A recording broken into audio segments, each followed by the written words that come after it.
এসআইআরে delete ভোটারদের BDO অফিসে গিয়ে এই কাগজটি জমা দিতে হবে, না হলে আপনারা বড় সড় সমস্যায় পড়তে পারেন।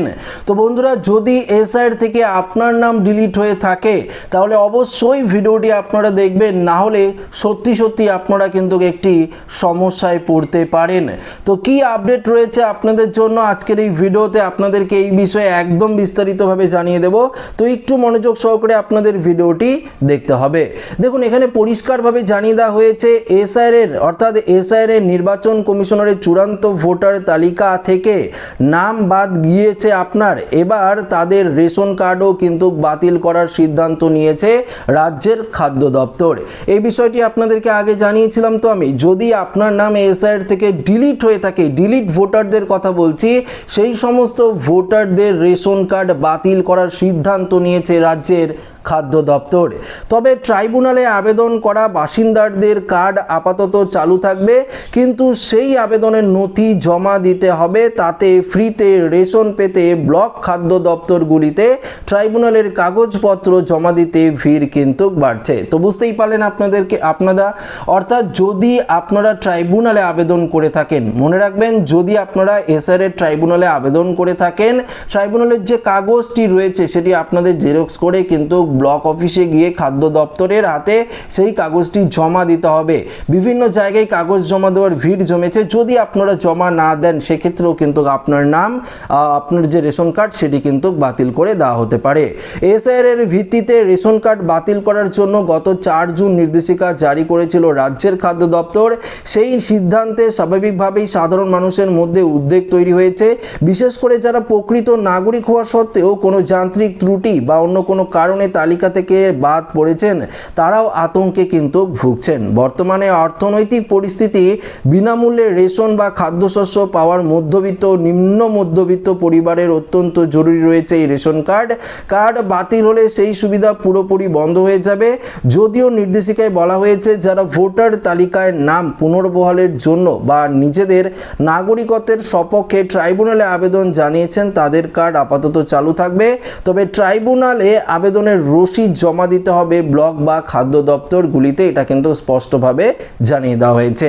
না দিলে রেশন কার্ড বাতিল হয়ে যাবে। 15ই জুনের মধ্যে এই পুরো প্রক্রিয়া শেষ করার সময়সীমা বেঁধে দেওয়া হয়েছিল।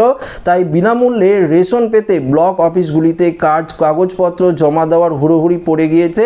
বৃহস্পতিবার মুরারই 1 নম্বর ব্লক খাদ্য দপ্তরের সামনে রোদ গরমের মধ্যেই ট্রাইব্যুনালের আবেদনপত্র, আধার ও ভোটার কার্ডের কাগজ হাতে লম্বা লাইন পড়ে। এই ব্লকের অর্থাৎ চাতরা গ্রামের মোস্তাফা শেখ বলেন, প্রকৃত নাগরিক হওয়া সত্ত্বেও লজিক্যাল ডিসক্রিপেন্সিতে নাম বাদ পড়েছে। এখন বলা হচ্ছে রেশন বন্ধ হয়ে যাবে, দিনমজুর করে সংসার চালাই।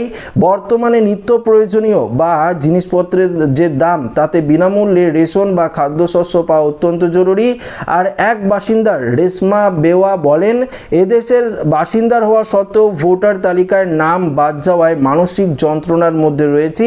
তার ওপরে খাদ্য সামগ্রী দেবে না বলছে। আর কতবার লাইনে দাঁড়াবো? আমরা চাই ট্রাইব্যুনালে আবেদন প্রক্রিয়া দ্রুত সম্পূর্ণ করে এই আতঙ্ক থেকে মুক্তি করে দেওয়া হোক। তো বন্ধুরা, বুঝতেই পারলেন, সাধারণ মানুষদের মধ্যে এই ট্রাইব্যুনাল নিয়ে, অর্থাৎ ভোটার লিস্ট থেকে নাম ডিলিট নিয়ে একটা এখনও কিন্তু আতঙ্ক রয়েছে। তাই তারা চাচ্ছে ট্রাইব্যুনালে তাদের সমস্ত কিছু নিষ্পত্তি দ্রুত হয়ে যায়। তাই রাজ্য সরকারের কাছে তারা আবেদন জানাচ্ছে। এবং দেখুন, ট্রাইব্যুনালের যে স্লিপ, সেগুলো নিয়ে কিন্তু তারা ব্লক অফিসে গিয়ে খাদ্য দপ্তরের হাতে জমা দিচ্ছে। কেননা রেশন তো সবারই পাওয়ার যোগ্য, তাই না, বা দরকার। যারা গরিব বা যারা একদমই গরিব, যারা দিন আনে দিন খায়, তাদের তো রেশনটা খুবই দরকার, খুবই প্রয়োজনীয় জিনিস। তাই যাদের ভোটার লিস্ট থেকে নাম বাতিল হয়েছে, তারা যদি নিতান্ত গরিব বা মধ্যবিত্ত হয়ে থাকে, তাহলে তারা কি করবে? তাই তারা রোদের মধ্যে গিয়ে বিভিন্ন ব্লক অফিসে গিয়ে তারা কিন্তু ট্রাইব্যুনালে স্লিপ জমা দিচ্ছে, যাতে তাদের নাম অর্থাৎ রেশন তালিকায় থাকে এবং তাদের রেশন কার্ডটি যদি বাতিল হয়ে না যায়, তাই তারা কিন্তু এই স্লিপটি বা এই কাগজটি জমা দিচ্ছে।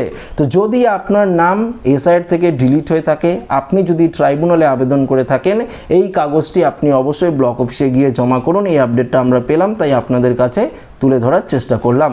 তো আশা রাখবো ভিডিওটি প্রত্যেকের ভালো লেগেছে। ভিডিওটি ভালো লাগলে লাইক করবেন, বন্ধুদের সাথে শেয়ার করবেন। নতুন হয়ে থাকলে চ্যানেলটিকে সাবস্ক্রাইব করে আমাদের সঙ্গে জুড়ে থাকবেন। ধন্যবাদ।